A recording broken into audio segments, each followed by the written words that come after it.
Hey, this is Zach Bagans from Ghost Adventures, and you are listening to the Ghost Host Sophia Temperilli on liveparanormal.com. Congratulations, Sophia Temperilli. Sophia Temperilli, The Ghost Host, celebrating 6 years of broadcasting on liveparanormal.com. Today we are celebrating TLC's Season 2 of Kindred Spirits with Amy BRUNI and Adam Berry, and we'll be learning behind-the-scenes extras and episode exclusives. Kindred Spirits airs on TLC Friday nights at 10 p.m. Eastern. Everyone, for Amy BRUNI, visit strangeescapes.com, Twitter, Instagram, @AmyBRUNI, Facebook, Amy BRUNI. For Adam Berry, visit adamberry.com, Twitter, @AdamJBerry, Instagram, Adam Berry, Facebook, Adam Berry Fans, and YouTube, Adam Berry. Let's bring them into the show. Hi. Hey, thank you for coming on today. Thanks for having Well, us. you're welcome. Yeah, you're welcome. Can both of you walk us through initially the moment you were both told by producers that you were casted for Kindred Spirits and the feeling you had in that instant? Well, we weren't cast for Kindred Spirits. Kindred Spirits is our show. We developed it and we pitched it, and so we're executive producers on it as well. And so I think for us, the moment became very real when we were sitting in the Discovery offices telling them about our show concept, and they were really excited. And we were in that pitch meeting for a good hour and a half, and we left just feeling like, oh, we might have done this thing. And so I think that was kind of the moment for us. Yeah, I mean, well, Amy and I never really set out to do something else after Ghost Hunters. I mean, we both had things that were filling up our plates, along with traveling a lot for Ghost Hunters. Amy had a child, and I was working at a theater company, and there came a point where we both were like, this is getting a lot, and so we never had any, grand desire to, make it back on the television. But people kept asking us, and they kept, prodding us, and we finally sat down and said, let's just do something that we've always wanted to do, which is Kindred Spirits. It's more involved than Ghost Hunters was. We go in and we not only verify that the place is haunted, but we get down to who it might be and why they're there, and give closure to both sides of, the spectrum, if you will. It's living and the dead. And I think it really hit us when we were doing the Waverly Hills Sanatorium case, where we were talking to the nurses, and they were knocking back, but we couldn't do anything else but just communicate with them. I couldn't find out who they were, why they were there, or, help them in any way. And I think, that really spurred us to do something more and show more of an actual investigation to everyone out there watching. And I know a lot of the cases, that you deal with on Kindred Spirits are home hauntings. I know that with home hauntings, it can be very personal and sometimes scary when there's children involved. How do each of you deal with going into someone's home and, just talking them through it? I know I lived in a haunted house, and it's definitely a very scary moment in someone's time. How do each of you, comfort them and, go through that process? Well, I think that by the time we get to a lot of these houses, they're pretty desperate, and we've dealt with it so many times now. They're just very thankful to have us there, and they're thankful to have someone talking to them and not looking at them like they're crazy, and kind of validating their experiences, but then also kind of having a level head about it. So that's just, we treat everybody with respect, and, we're very sympathetic to their situations. And we have a lot of helpful advice, because even if it's not something that we can deal with, or not qualified to deal with, we will call someone else. So if there's children involved and we think it might be something other than the paranormal, we'll happily call in a child psychologist, for example. So it's just, we're not afraid to say we don't know. We try to be as humble as possible and just, let them know we're there to help. And I think that's really kind of the essence of it, and that puts them at ease.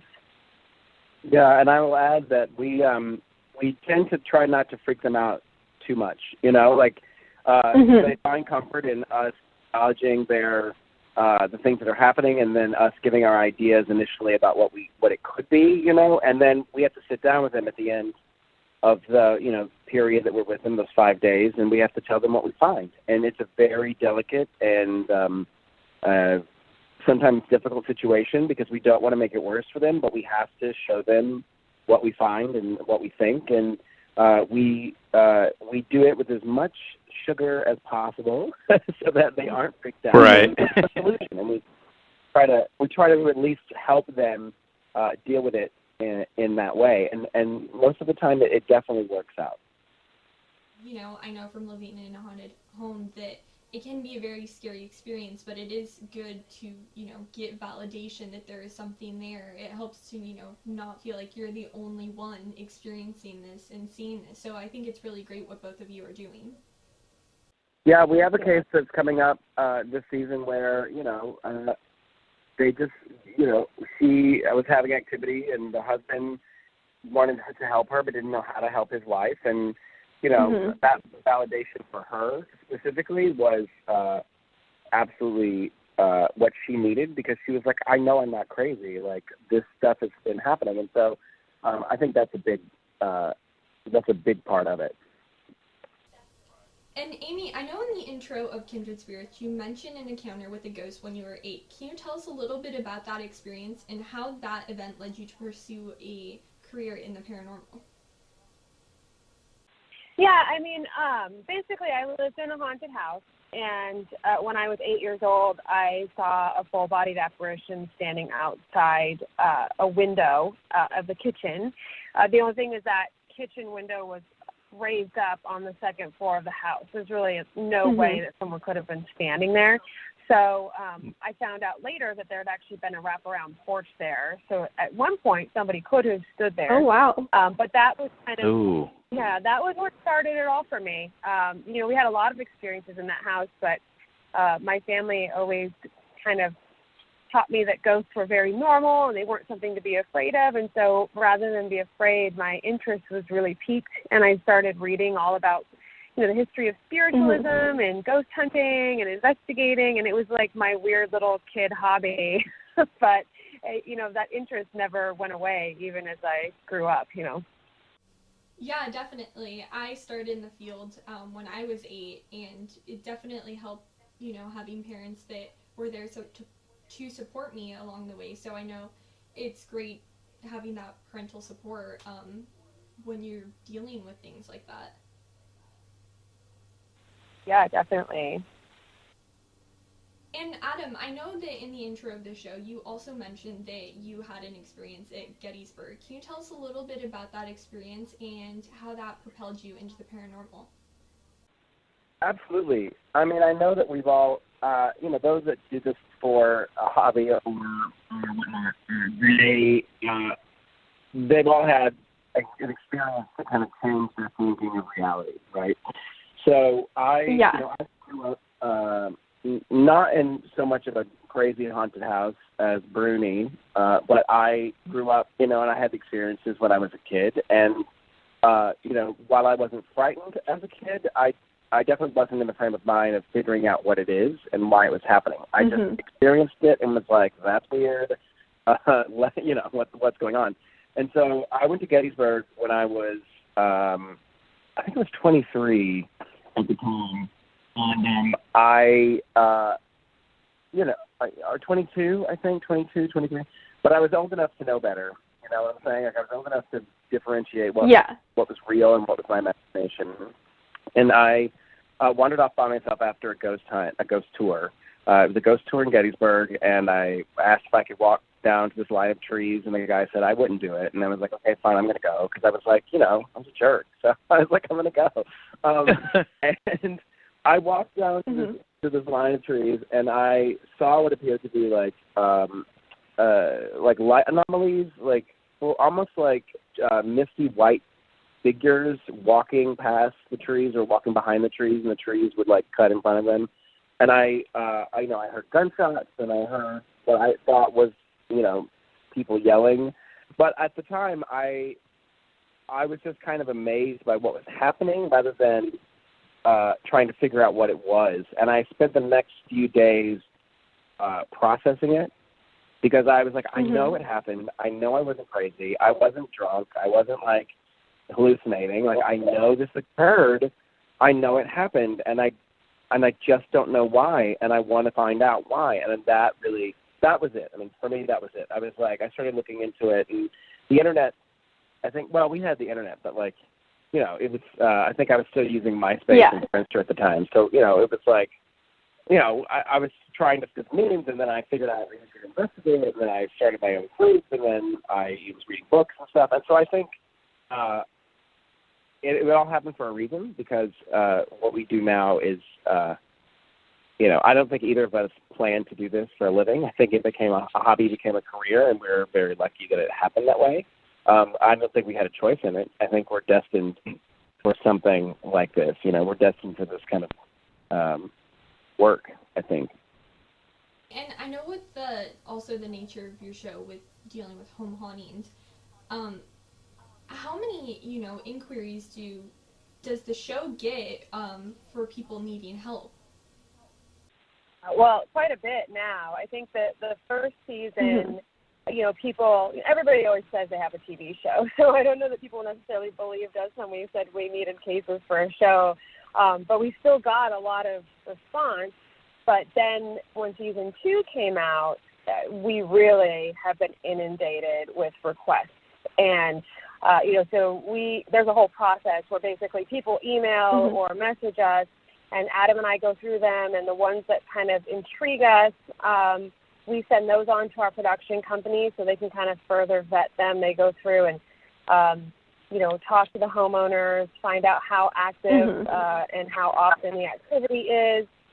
They do background checks, Skype interviews, site visits, and it's pretty involved. And then now with this season 2 airing, I'm not kidding. Like my Facebook is just exploding. Like I can't keep up with the messages. It's anywhere from 50 to 100 messages a day. Usually people wanting help. Oh wow! So it just kind of goes to show, how crazy it's gotten. With that, how do each of you balance family life, travel, producing, the investigations, and event appearances, and doing broadcasts like this? It's I don't know how we do it, BRUNI. I don't know. I think we just do it. I'm literally sitting in the parking lot because I have of a place that I have an appointment in at 3:45.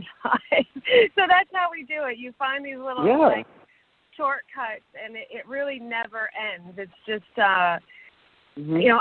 October's especially crazy for us, obviously. So I'm really looking forward to the winter because that's when things kind of slow down.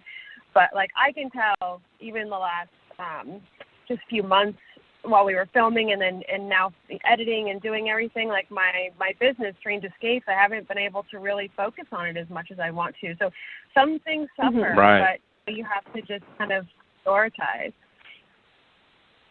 Yeah, you can't. Definitely. You have to accept the fact that you can't do it all.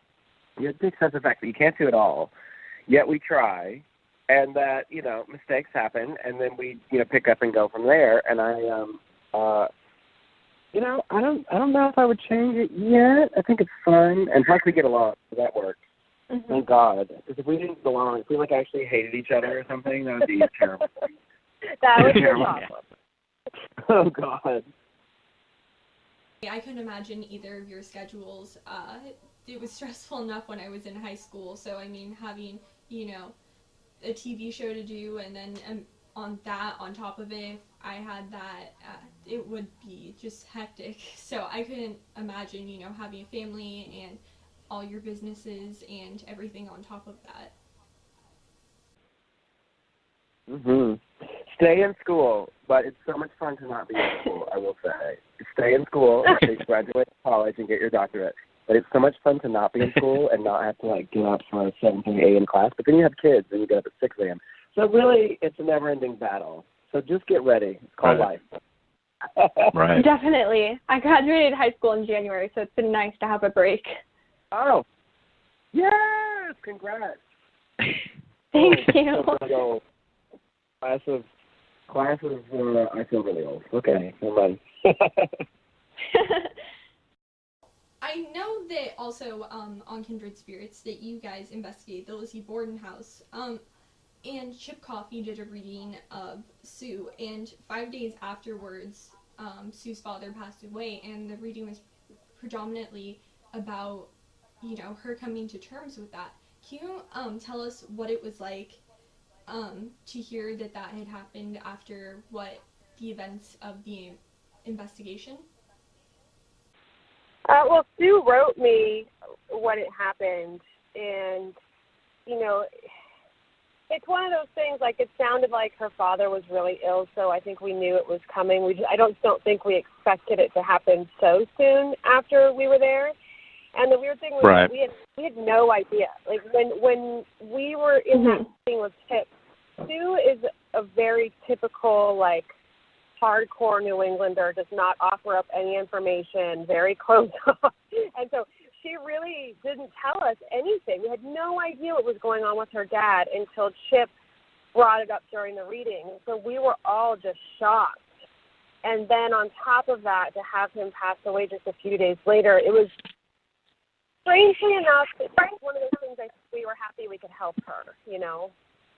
It was a very powerful moment in the show to see that happen. You know, the transition from being in denial of it happening to, you know, kind of letting go. Right. And, you know, with home hauntings, I know that you never know what you're walking into.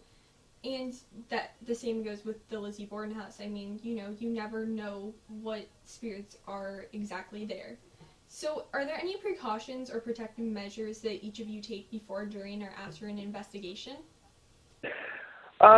You know, people ask us this all the time, and the answer for us is simple. Grant Wilson instilled a lot of good traits in us. You know, when we were working with him, and he's obviously a friend of ours. But he always used to tell us, you know, go in and be as strong as you can. And, you know, we don't really believe in, you know, prayer protections or cleansings afterwards, or holding a talisman or wearing a necklace of some kind during the investigation to ward off evil and keep us safe. Because, you know, if you forget to do that prayer, if you get to wear that necklace one day, then you're automatically already thinking you're a bit weaker than you should be. So we tend to just be ourselves and go in with ourselves, and we know our boundaries, and it's, you know, knock on wood, it's worked out for us this far or this long.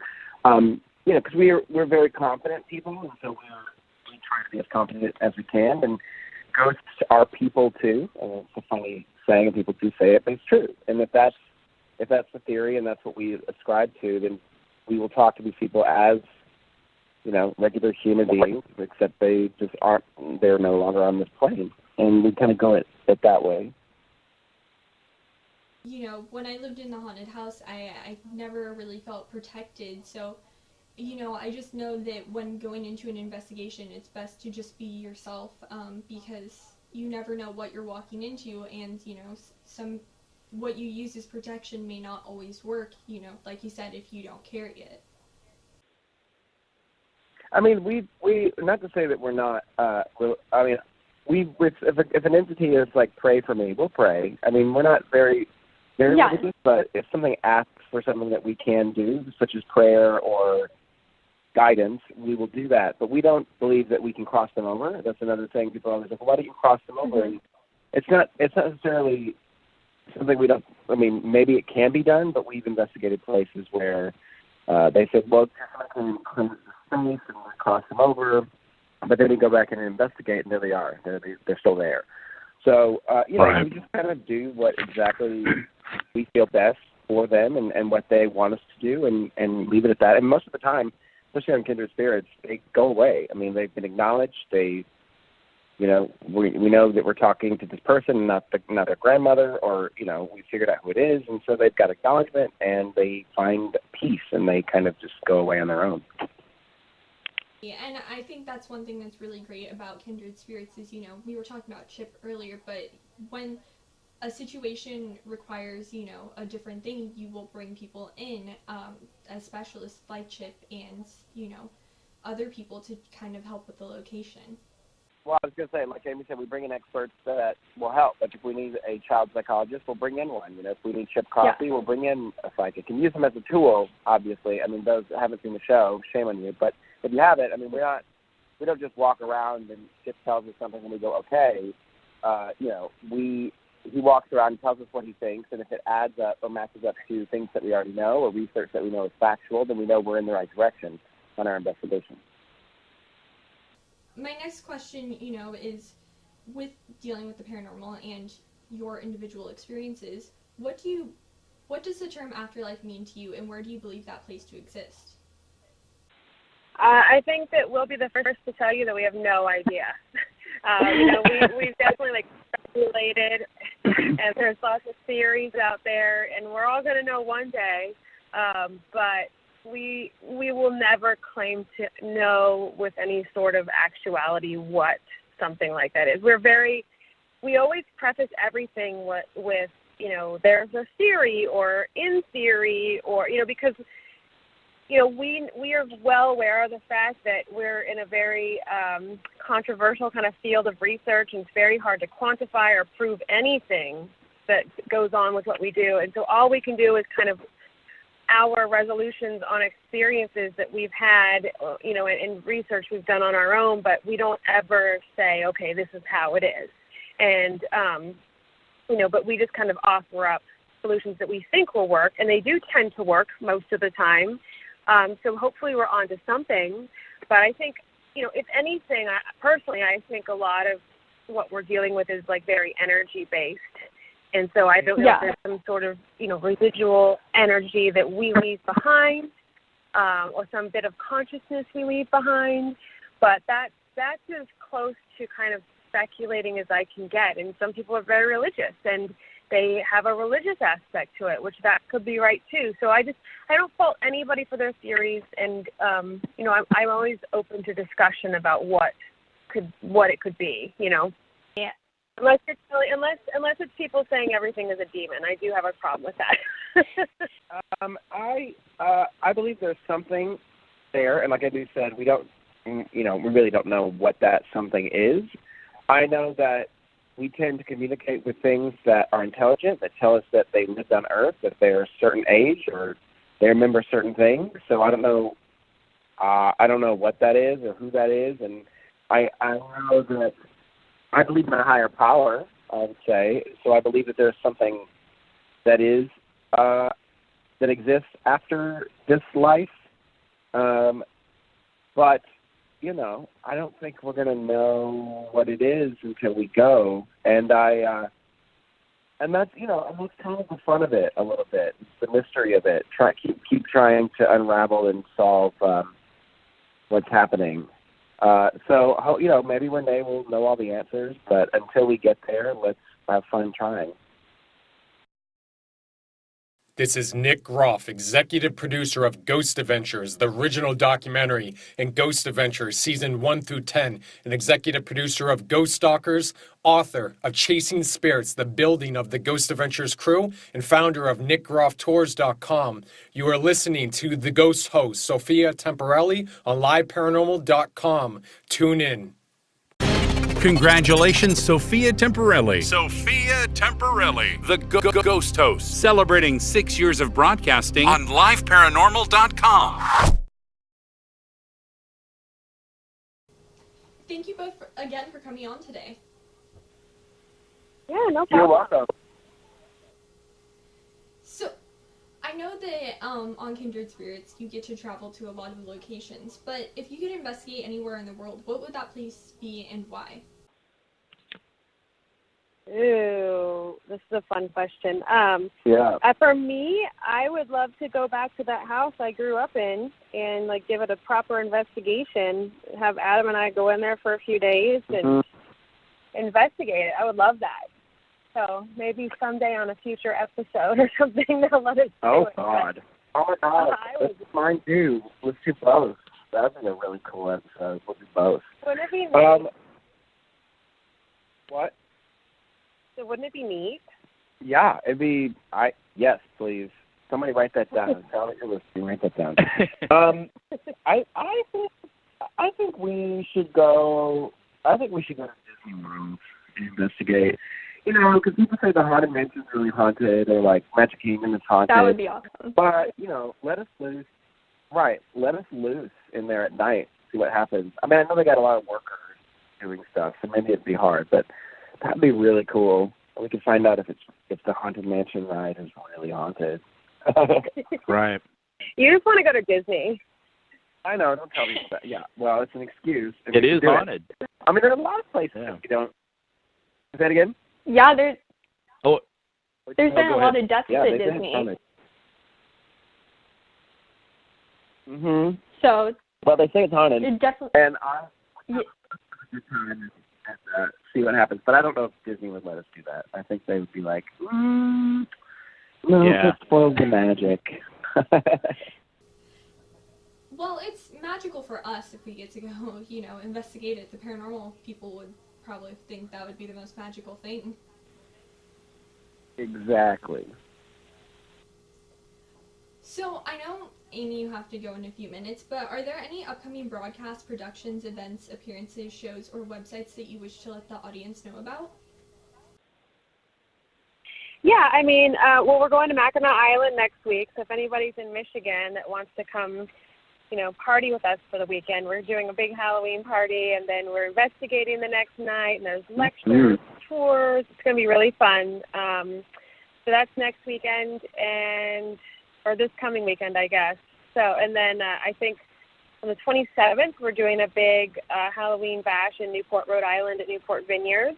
So if anybody's in New England and wants to come hang out with us. January, a Lizzie Borden House event is happening. That's going to be really fun. So those are all on streams-escapes.com. And then I think Adam has some stuff coming up too. Yeah, I have. Well, we're totally excited for Mackinac. So if you are listening and you are near Mackinac, you should totally come. There are tickets still available and have a great time. And then I think, and then in October, the 28th of October and 31st of October, I'm doing something in Provincetown, Massachusetts. We're investigating the UU Church, and you can get tickets at ptownghosthunt.com. And other than that, I will be at all the Strange Escapes events. So if you want to catch both of us at the same time in the same room, which is the Rudy these days, just kidding, we do it all the time. You can call me.